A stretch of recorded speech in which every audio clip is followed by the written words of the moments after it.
We are live! Monday. What? Monday? We are live. It's a couple minutes after 7.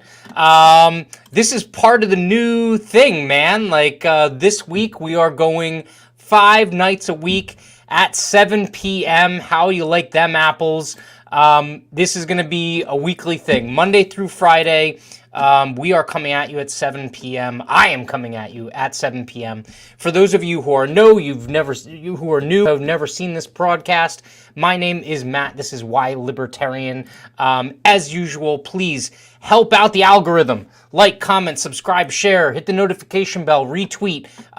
Help us with the subs and help this message get out there. There is probably someone that you know or you're connected to who has either thought these things and been afraid to say them out loud, or they just don't even know. They're not even thinking about it. They're just kind of like coasting through, man, and they have not even thought about the aspects of these things that I'm going to be talking to you about on a nightly basis moving forward. So really quick, this is going to be our first full week. This is our schedule right here. My homage to George Carlin, like the man, the myth, the legend, George Carlin. Monday night will, for the most part, be reserved for what I will call free-floating hostility. One of my favorite bits that he ever did. Tonight, we are going to be talking about the Boulder shooting in Colorado, and whether or not it's terrorism, crazy white guy with a gun, blowback, a psyop, whatever you want to call it. We're going to talk about it and what makes sense as far as an explanation for that awful event, loss of life, just disastrous happening out there, and the bullshit that politicians are trying to spin after the fact, after that all happened. So that is something that we're going to be talking about tonight. Tomorrow night, every single week, we are going to reserve a night for decentralization talk. Whatever it is, I'm still on a Hive kick, so we're going to be talking to Shadow's Pub. Shadow's Pub was linked up with Steam before Hive hard forked and is now part of Hive. Really active on there, so we're going to continue talking about Hive and decentralizing social media. Wednesday right now is up in the air. I'm working on potentially a guest or maybe another kind of current news story coverage, so we'll see how that shakes out. Thursday night is going to be our night for natural rights. We're going to be talking about natural rights. We're going to be talking with Josiah Hinkle from the American Natural Rights Foundation. We will be talking about all those lovely, court precedences, common law, things from way back when this country started that everyone seems to screw up now because they just don't know. We're going to talk about them.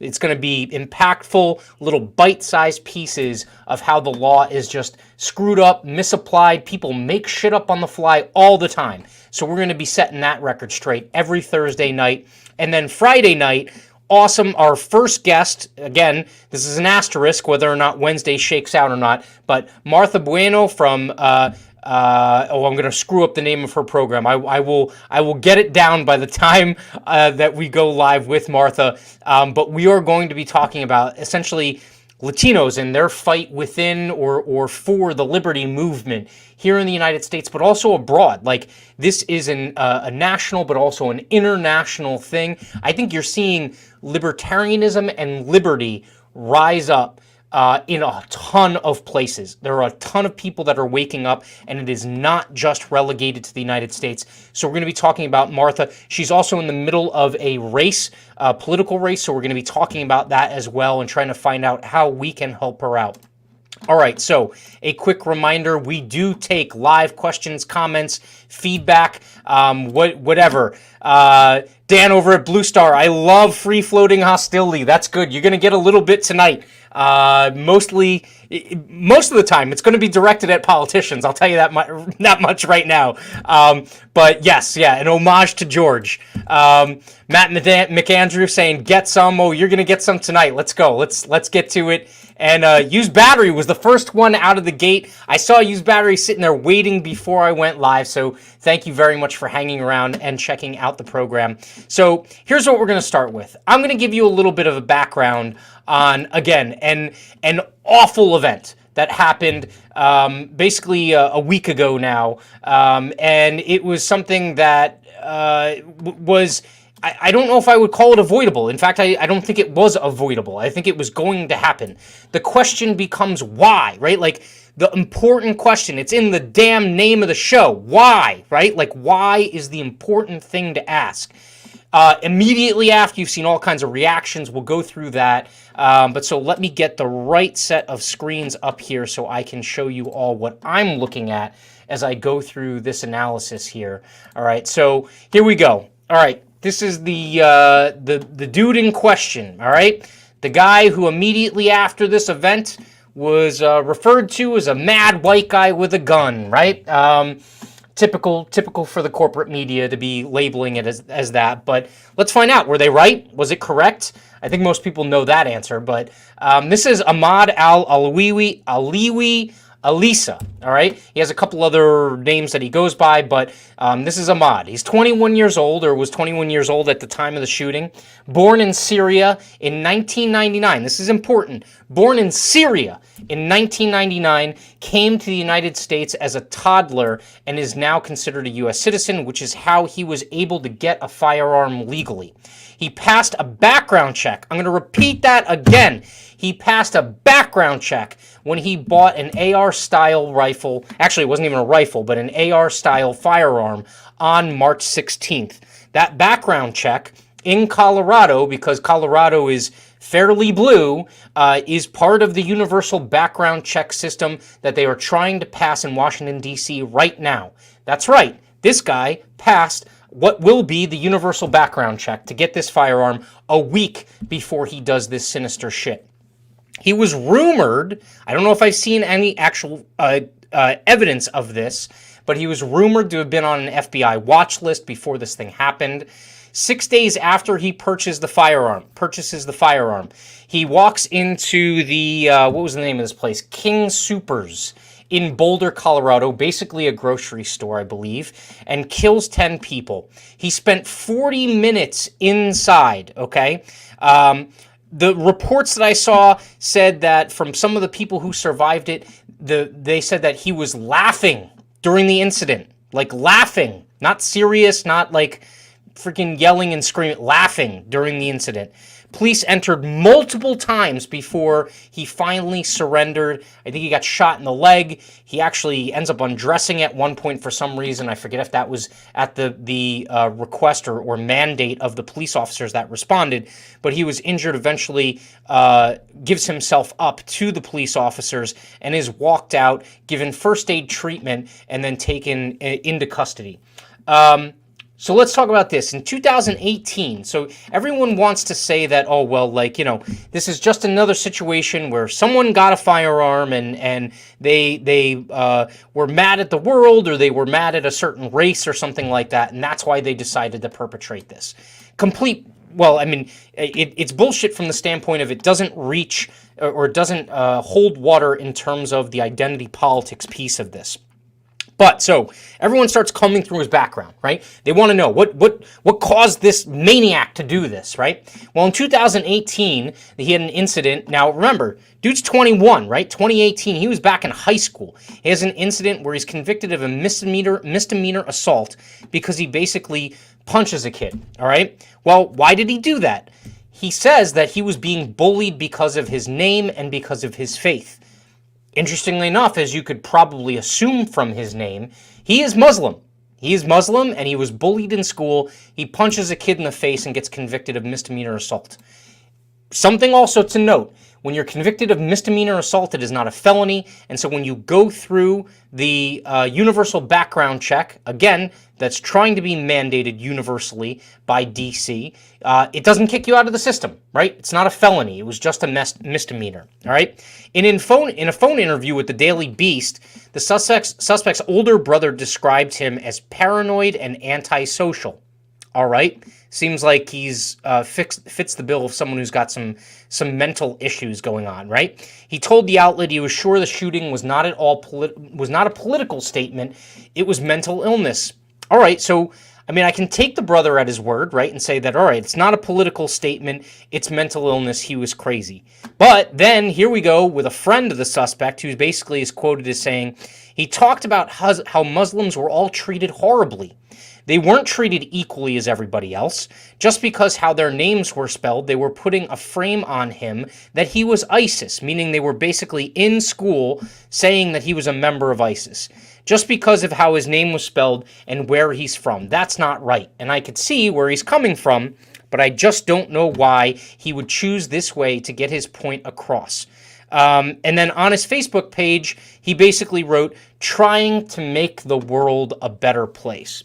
So what does this make me think? Well, first of all, it's awfully convenient, or maybe not convenient, but just really coincidental that literally a couple of weeks before this incident, our president, Joe Biden, one of his first military actions that he presides over is making the call on dropping 7 500-pound bombs over the Iraqi border on an installation or a location that's known for smuggling, and the intent was to kill Syrian militia that had supposedly perpetrated a missile or rocket attack on Americans elsewhere in Iraq. Okay? Very, like, strange timing, right? Like, we drop bombs on Syrians in Syria, and then all of a sudden a gentleman who was born in Syria weeks later purchases a firearm and kills people in a grocery store in Boulder, Colorado.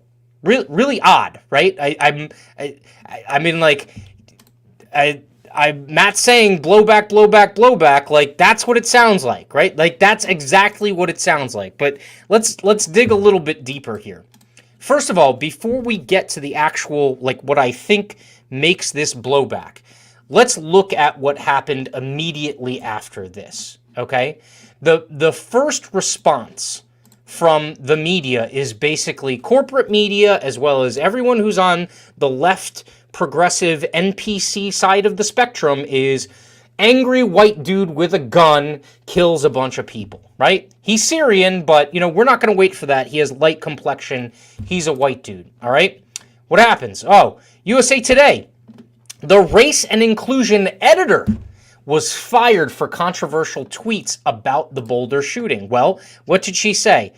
She said, it's always an angry white man. Always. And she said it Monday in her offending tweet, which she admitted in a Medium post on Friday had been, I'll use air quotes, careless. Okay? What else? Also tweeted, extremely tired of people's lives depending on whether a white man with an AR-15 is having a good day or not, said the tweet, which noted that just days earlier, a white gunman had shot up 3 Atlanta area massage parlors.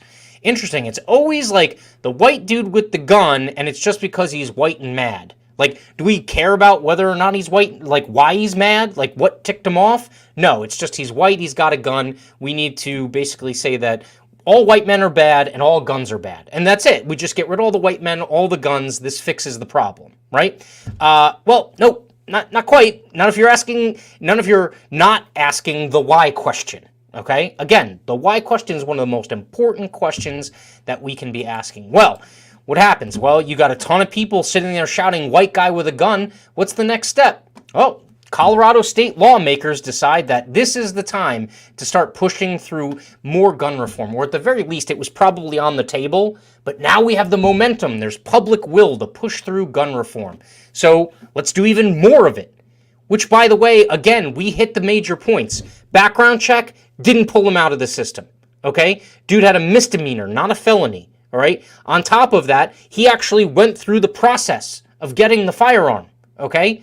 And all of these things that they want to put in place would not have stopped this from happening. Now, he was on an FBI watch list, but he couldn't have been that high. He couldn't have been that high on the watch list. Otherwise, this would not have happened. They would have known he was going to an armory in order to purchase a firearm. All right, so what else? In addition to this, our good old buddy Don Lemon over there at CNN, not to be outdone, is called out by a former producer from CNN who's basically saying that Don Lemon's putting dangerous rhetoric out there in the wake of the Boulder shooting. Well, what was Don saying? Don was basically saying that every single person is constantly in danger of being killed by a firearm. Everyone. Don't leave your house. Don't leave your house. You might be killed by a stray bullet. Well, you know, in Chicago or Compton, not in suburbia, right? Not even in some major cities that have low gun crime. But no, everyone is in danger of being killed by, I would imagine he's assuming, or making everyone else assume, a white guy with a gun is going to kill you. So don't leave your house. It's very dangerous until we get rid of all the guns, right? Sounds kind of like COVID rhetoric, doesn't it? All right. There's also rumors that this guy has ties, and part of the reason why he was on the FBI watch list was because of ISIS and Al-Qaeda ties have come out. And again, these are not substantiated. None of the alphabet agencies have come out and corroborated this, but there have been a number of stories that have come out that said that they believe that he was basically on an FBI watch list. All right. Here's the last thing. Biden's gun control proposal makes little sense as a response to the mass shooting in Boulder, right? This goes all the way to the top. Like, Biden did not miss a beat. As soon as this happens, it's get rid of the guns, right? We don't care why it happened, or we're just going to make up why it happened, right? It's a really convenient answer. Someone with a gun killed a bunch of people, get rid of the gun, it won't happen anymore, okay? Well, we're going to work through some of the reasons why that's not exactly true. Okay, it's completely, how should I put it? It's completely lazy for someone, whether it be a politician or an onlooker, an American citizen, to be like, well, obviously it was just a mad dude with a gun and that's what happened. Okay, and I'm going to show you why. All right, so here's why I'm going to say this. On February 15th, there was a rocket attack on American and coalition personnel in Erbil, Iraq, E-R-B-I-L, all right? It killed one American contractor and wounded 6 other people, all right? So there was an attack on Americans that are in Iraq. All right, well, what are they doing in Iraq? Well, we're there. This is like right on the heels of our Libertarian Book Club the other night. You know, check out my video of the live cast, or go over to Blue Star Union's social media channels and check out the live cast. We discussed Scott Horton's book enough already, talking about our just boondoggle of foreign policy mistakes and bullshit that we're doing over in the Middle East for the past 50 some odd years. Okay. But we have people over there, contractors, American soldiers, even some press and citizens and things like that. Well, there's an attack that happens in Erbil, Iraq. All right. On February 25th, the U.S. retaliates with missile strikes on a Syrian militia set of buildings that are rumored to be backed by Iran. Okay, I still haven't seen evidence of that, but that's the rumor, that they get money and logistical support from Iran, and that's part of the reason why we have to go after them, not to mention the fact that, you know, they launched missiles against us in a country that we really shouldn't fucking be in, okay? Well, The target was buildings believed to be a crossing point between Iraq and Syria. Again, it was on the Syrian side, not inside of Iraq. If we drop bombs inside of Iraq, all of a sudden we have to answer questions to the puppet government that we're putting up there in Iraq and supporting. The attack killed a handful of militia, but the Pentagon did not provide any detailed assessment of the damage. You know, because our government does a great job of telling us what the fallout is from these attacks, right? They always tell us how many innocent lives were killed, right? Wrong. They never tell you exactly how many. If they do tell you, it's like the rule of three. You know, like when you start going out with someone and like, actually this works more on the like the guy side than it is. Actually, it might work on the women's side as well. You start going out with someone, right? It could say same sex as well.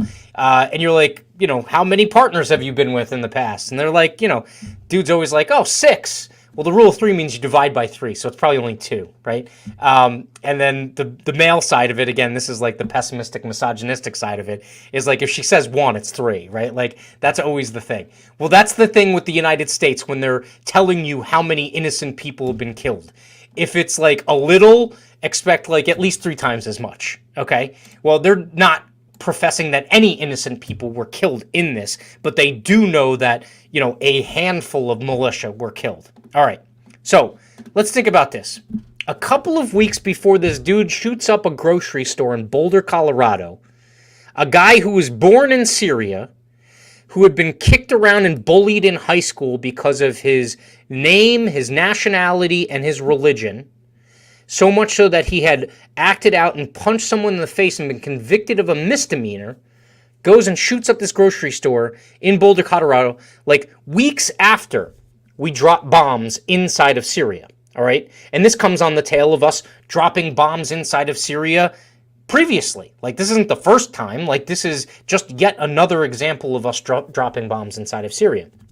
So it is awfully convenient that these two things happen in close relationship to each other. As someone who works in an arena where I also kind of collaborate, like on a risk basis, risk assessment basis with school districts, and talk about, you know, mass shooting and school shooting type events, and what creates a school shooter, and what to look for, and what the warning signs are for. They're all here, right? There's a dude who has potentially mental illness, has been beaten up and essentially disenfranchised or you know, bullied and segregated from the broader population within the school, has acted out violently in the past, okay? So the first thing is, has anyone talked about mental illness? Did anyone say that this is potentially a mental illness problem and it's not just someone who is mad got a gun? No. Okay? Now, on top of that, I'm not in favor of red flag laws. What I am in favor of is people starting to have an actual conversation in this country about whether or not we have a mental illness epidemic. I would argue that mental illness is a much worse problem than COVID. In fact, it's been amplified because of COVID and lockdowns and the pandemic measures that have been put in place, and the freaking tyrants who think that they're elected kings and can do whatever they want. Okay? Well, is it any kind of like thought in anyone's mind that this is a mental illness problem? No, because the most convenient, politically expedient conclusion is white dude with a gun, get rid of the guns. Okay? It's lazy. It's lazy thinking. Here's the other aspect of this. No one, okay, with a select few people are talking about this as potential blowback from America being where we shouldn't fucking be. In a forever war, okay? The Bush administration's words, not mine. A forever war in the Middle East. And America, they do it because it keeps us safe. We have to go attack them before they attack us. Keeps us safe. Well, did it keep these 10 fucking people in Boulder, Colorado safe? It basically radicalized a kid who lived in Syria for like a nanosecond of his life. Radicalized him. And he ended up acting out and killing American citizens because of it. But for some reason, we want to talk about the gun, and we don't want to talk about basically the forever conflict that we were creating, the numbers of bodies that we were racking up in the Middle East, of which he probably knew, or at the very least, felt akin to. Right? Like, that is something that people can't wrap their heads around. San Bernardino was a shooting that was associated with people that were radicalized because they never went overseas to go get trained in some terrorist training camp. They were here in the United States. You know what happened? We killed a bunch of fucking brown people on the other side of the ocean that they felt akin to, and they decided to take it out on us. Does everyone forget that, like, 5 years ago, there was a big problem where everyone was like, whoa, we got to worry about these domestically radicalized terrorists, right? Because they didn't have to go to a terror camp. They just got pissed off because we were killing people that looked like them overseas. And they just had the right mix of stimulus for themselves, where maybe it was mental illness, maybe they were marginalized, maybe they had a bad damn day and they were like, you know what? The Americans don't like us. They don't like people like us, so we might as well take them out. There's a history of radicalized domestic terrorism in the United States. And here's the other aspect of it. Here's the big other aspect of it. It is not just relegated to, like, people of Middle Eastern descent. There is a common thread amongst all of these things, whether it be white nationalists and neo-Nazis that shoot up an African-American church, whether it be, you know, people that drive through a counter-protest in Charlottesville. This is the history of radicalized domestic terrorists in the United States. El Paso Walmart shooting, Patrick Crusius, racially motivated because of xenophobia about immigration, okay? That radicalization is not just a white racist guy. It has to do with a systemic issue where we keep pointing the finger at other people and not necessarily identifying that the U.S. government is killing people or relegating them to second-class citizenry. And we have a bunch of other people that are believing propaganda that drives this fear mechanism and this reaction. And you know what? A lot of these people probably have fucking mental illness, which is what puts them on the edge of the cliff. And the propaganda is what pushes them over the edge. It's not the gun. It's shitty foreign policy, and it's freaking corporate media. 2017, Charlottesville. James Alex Fields. It was basically a counter-protest against neo-Nazis, white nationalists, a bunch of other groups over in Charlottesville. And this guy drives through the counter-protest. Why? Because, again, it's us versus them rhetoric.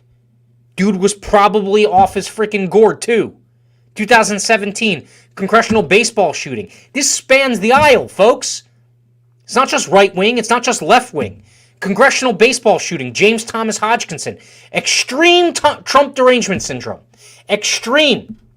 The corporate media pushed this derangement syndrome where he's basically thinking that Trump is going to, you know, murder all of the Latinos and the black people and relegate them back to Jim Crow and all this other stuff. So he takes it out on a bunch of Congress people that are at a baseball or a softball practice.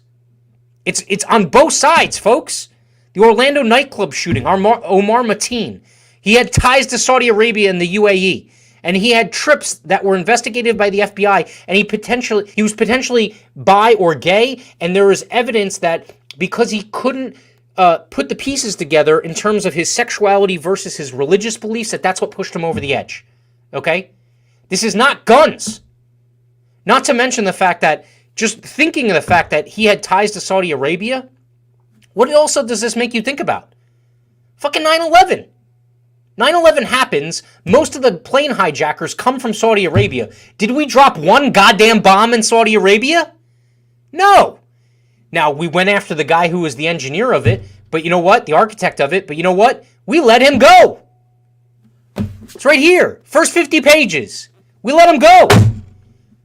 We could have ended the forever war in 30 days. This is Blowback. A history of fucking blowback and radicalized people that had mental illness and got pushed over the edge. San Bernardino, Syed Rizwan Farouk and Tashfeen Malik. Radicalized through jihadist material online. Syed was American born. The dude grew up here.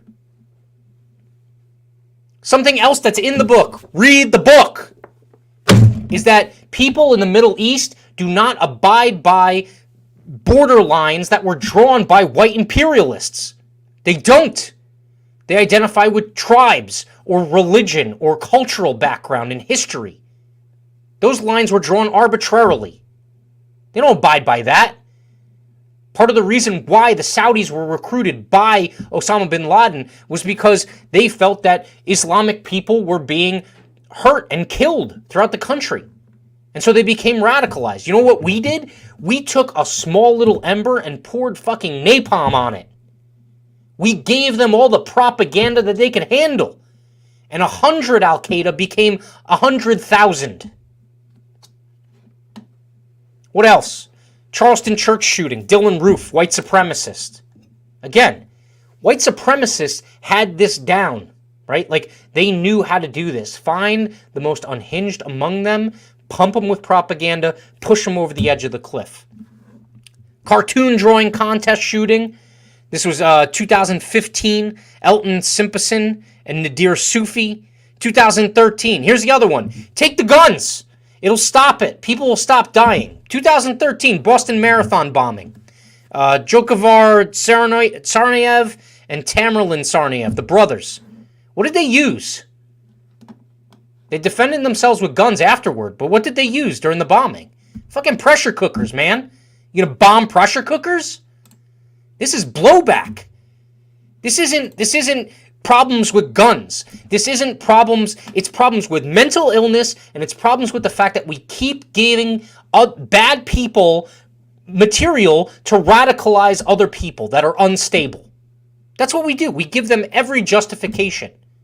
The wars in the Middle East are nothing but more leverage for them to be able to recruit and kill more people. It does the opposite. And by the way, if you want to call this terrorism, if you ask this dude, he's probably like, I'm just defending my people. He feels like one of the Moors back during the medieval ages when there was conquest and imperialism back then. They were fighting for their own territory when the Catholic Church and the Romans were trying to gobble up territory. They were fighting for their home. When the English were out there trying to take over every country. Here's the other thing that's unnerving. We're in the Middle East, and if we ever do leave, we're not going to ever fully leave. We will leave Air Force bases and military bases there. Why? Because it's strategic. Because we want to intimidate Russia and China. That's why. It's the only reason. We don't care about the Middle East for the exception of two things. One is oil, and two is it's a strategic location to mount an offensive or a counteroffensive against Russia and China. That's it. It's the only reason why we're there. But on top of that, there's all this like sinister, evil shit that's included in it. Justifications and lies for a war so that defense contractors can make billions of dollars. And so that presidents can get reelected. Because you don't want to change the president when you're in the middle of a conflict, right? You don't want to just turn about face when you're in the middle of a war. That's exactly what you do. The last president, again, I'm not going to give him credit for this, okay? But you have 3 presidents prior to Joe Biden. Bush, Obama, and Trump. Which one's one term? Trump. Which one didn't start a, I'll use air quotes, new war? Trump. Obama expanded the military campaigns in the Middle East. George W. Bush went after Iraq and they had fucking nothing to do with 9/11. These warmongers use awful foreign policy and kill hundreds of thousands of people for political and financial motives. Power. Money. Politics. That's it. That's what they do. Here's the other problem. You want to go after the guns? Where were the firearms in Boulder in that grocery store to be able to defend against this guy? Well, I'll tell you what. One is, in Colorado, you can apply for a carry permit. You can carry in Colorado. But Boulder is a very left-leaning area. All right? So there's that. So you have a politically left-leaning populace. Believe me, that was probably in this guy's thought process, right? He didn't go to some rural store. Yeah, we spread democracy, all right. If it's painted on the side of the bomb, Matt. He probably went to this store knowing that it was in a left-leaning place. He also specifically went to a grocery store. He didn't go to a VFW. He didn't go to a military base. He didn't go to an Elks Lodge, okay? He went someplace where it was more than likely that a bunch of people were going to be, and probably not many of them, if at all, were going to be armed, okay? Dare I say it and be misogynistic, he also went to a place that was probably going to be higher population of women than men. Which is also part of the argument for allowing women to carry firearms. They are the great equalizer. And men that decide to, choose women as a target because they're perceived as weaker, they're not weaker when they're carrying a firearm. But you can't tell me that that wasn't in his line of reasoning when he picked this target. Here's the other thing. This was not arbitrary. This target was not arbitrary. He thought about it. It was planned. He had a week. He picked up the firearm a week before he did this. And almost guaranteed before he even went in and did the background check, he had this place picked out. This is not coincidental. But taking away the firearms stops the people in that grocery store from being able to defend themselves. Here's the other thing. He was in the place for 40 minutes. Police went in multiple times. He fended them off. There were people in the grocery store for 40 minutes. If you're one of these types who's like, well, all you have to do is call the police. They're the ones with the guns. They come and they help. Would you rather have a firearm, be able to protect yourself if you're hunkered down in a grocery store for 40 minutes with a madman with a gun running around? I would. I'd want a fucking gun. As opposed to hopes and dreams that the cops are going to show up and be able to take care of the situation. Oh, but if everyone had a gun, it would be anarchy. It would be, my definition of anarchy, fucking fantastic. You know why? Because this guy walks in, first two pops, boom, he's done. And you know what? 10 people dead maybe looks like 1 or 2 at most. But that's not the conversation people want to have. People want to have the convenient conversation about the easy answer. Used Battery says, when seconds count, the police are just hours away. Yeah. I don't know what the response time was when from the time the first call came in until when the police showed up. But I believe also rumored here is the dude shoots someone out in the parking lot. There's an older gentleman who gets killed out in the parking lot on his way in. Where were the police to save that guy? They weren't there. They don't have, spatial travel. Like, they can't hop into a transporter and be there immediately. You got to get in the car and drive. And then they set up a perimeter. Within 30 seconds of them showing up, the first couple of police come in, but he fends them off. How about while he's shooting with the police, someone pops him in the back? But we don't talk about that. We also just want to hang this on the easiest, most convenient conclusion. The way that we're going to fix this is we're going to take away the firearms. That's all we're going to do, right? That's the easiest answer. Let's not talk about the fact that pressure cooker bombs were used at the Boston Marathon. Or the fact that more people every single year in the United States are murdered from knives and hammers and machetes and axes and fists and feet. 1,100 on average, when 360-something are killed, murdered by firearms, right? Like, it is so cockamamie, I don't even know. And then they turn it into the identity politics. Now, here's my point. Here's the big takeaway. It happens on both sides of the aisle. The Republicans are more than happy to talk or clamor, okay, because they don't do anything. They just talk and freaking go robble about gun control. They're more than happy in this situation to talk about that. You know why? Because it diverts attention away from the fact that this is blowback because we're involved in a war in the Middle East, and their benefactors in the defense contracting companies don't want you talking about that. It's the silent part they don't want said out loud. And the left wants to talk about identity politics because it's the most fastidious way and the easiest way to get to their political ends, which is gun control, which has a lot to do with control over our population. So they're using stuff that they stir up overseas that causes a situation here in the United States to then create a population of people that can't defend themselves. Where is the logic in that? Where it is complete insanity. But if you're not paying attention, you don't see it happening. You just see a scary situation. You feel bad about people who died, which you should, but you don't ask the why. The important question is the why. And also on top of that, we don't talk about mental health nearly enough. Who knows? Coin flip, 50-50. This kid's probably on mood-altering drugs. Like almost like probably better than 50-50. Probably 60-40, right? There's probably Klonopin or Adderall or something like that involved in this kid's past. Almost guaranteed. Because that always seems to be one of the ingredients that gets put into this pressure cooker that ends up causing someone to be radicalized and go off the cliff like this. But no one wants to have that conversation because it's too complicated.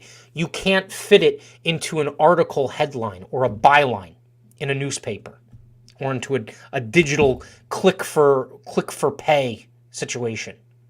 It's not convenient. All right, I'm going to talk about one last thing before I talk about it. Remember, please like, comment, subscribe. If you're not subscribed on the YouTube channel, and but you're watching this on Facebook or Periscope or something like that, but you do have a YouTube account and you just don't watch things on there, please go over there anyway and just throw this thing a sub on there, just to help out with the algorithm and help uprank this stuff. Okay, I am on Odyssey. If you do need any information, say you're watching me on one platform, you would like to connect to me on another, you can also go to my link tree. I'll throw that up in the banners in the future. It's just linktr.ee/ylibertarian. That's all of my platforms I'm on. I also have a podcast, so if you like to listen to stuff in the car, you can listen to these episodes just in the audio format, and you can find that on there. It's on Anchor, or if you look up Why Libertarian, hashtag Why Libertarian on any of your favorite podcast platforms, you can find that, my channel there and get all the episodes there. I pretty much put everything up that I do live on the podcast platform as well. So here's the last thing I'm going to talk about, and it kind of ties into this, but it's something that just came up within very recent past here. It seems like the momentum towards a vaccine passport, there's more. Okay, this is really scary, right? It's scary from the standpoint of that this is like well beyond. This is like goes even beyond 1984. Like, this isn't just papers. This is like GPS tracking. This is what, like, everyone said, like, couple months ago, they would have called you a conspiracy theorist if you even said the phrase vaccine passport, right? Or universal ID. But that's what this is coming down to. This is coming down to an authoritarian, surge to try and be able to track and document everyone in this country. And here's another aspect of the mass shootings that play into this as well. They use fear to take away rights, right?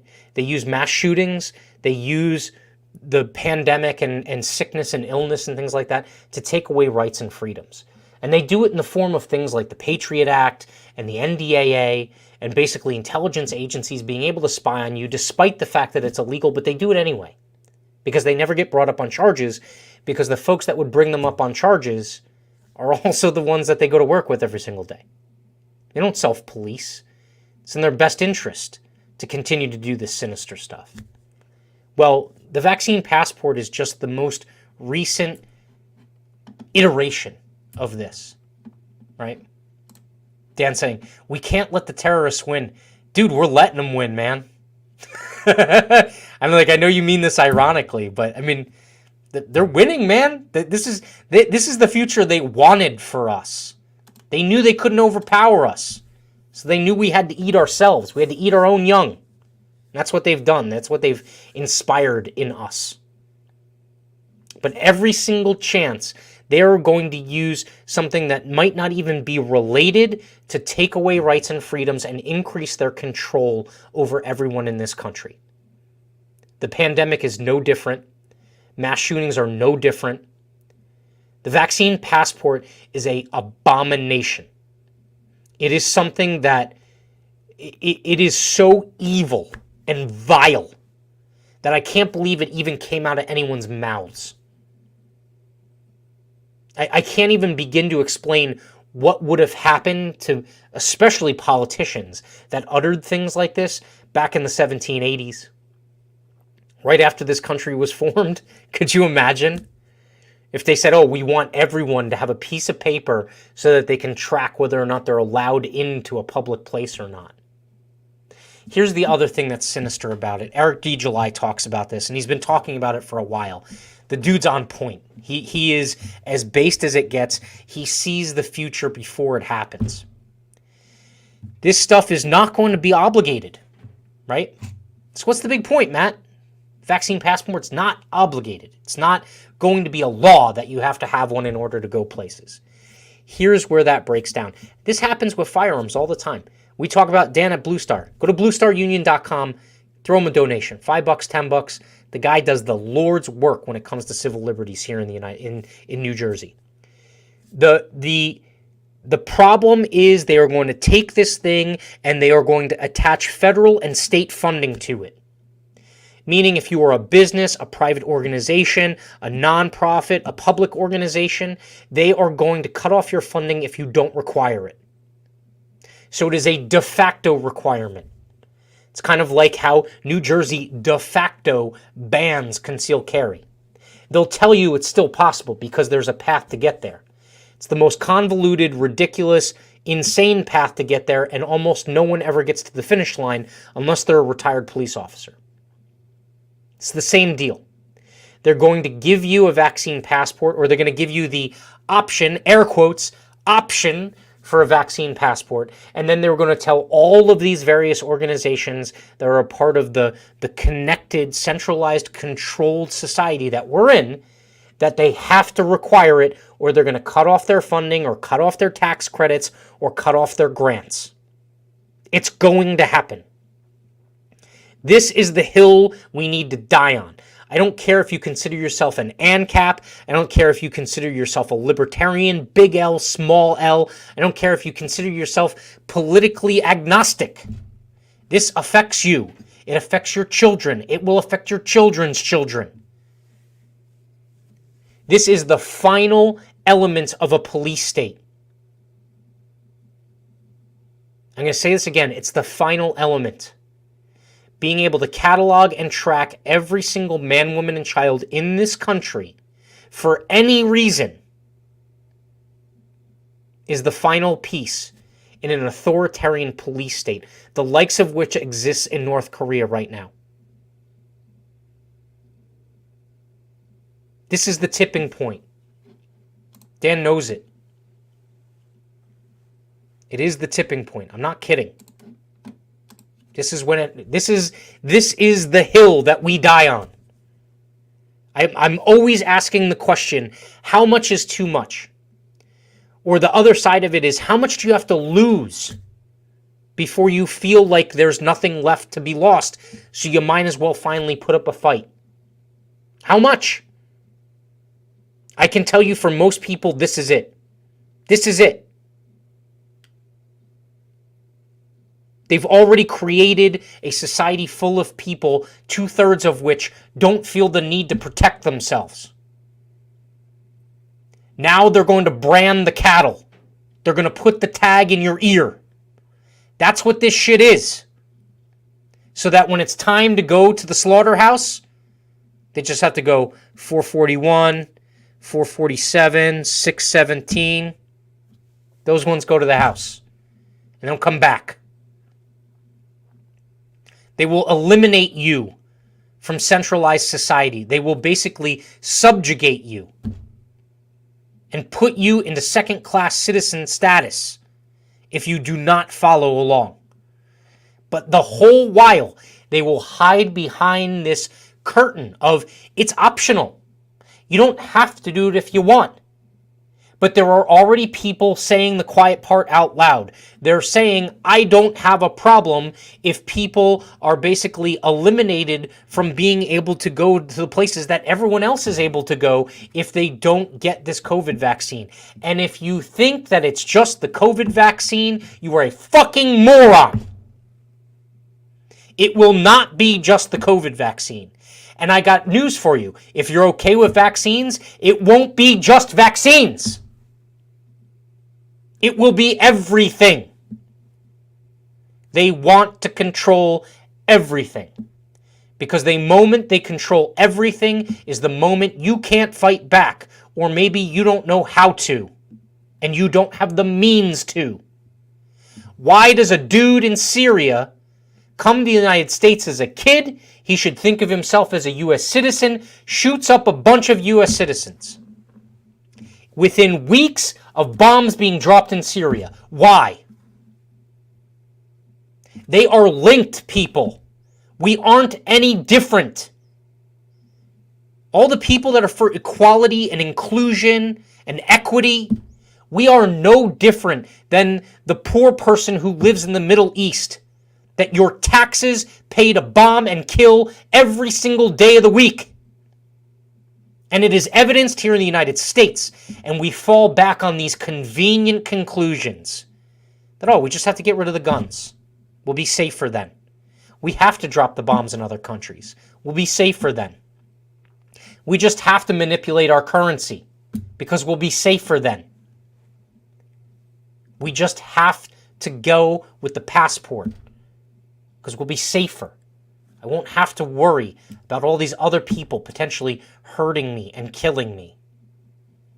We got news for you.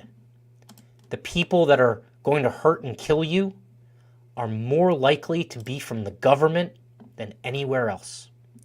They are the great thieves and mass murderers in the history of the world. Not even close. Not the Black Death, not COVID, not the flu in 1918, not even close. Pol Pot, Mao, Lenin, Stalin, Hitler, they're all government. And the United States government overseas in the Middle East conducting wartime operations. Government is the biggest killer of people, it is the biggest violator of rights, and you should be skeptical of every single word, every single syllable that comes out of their mouths. I'll be here tomorrow night. I'll see you at 7. Thank you for joining me.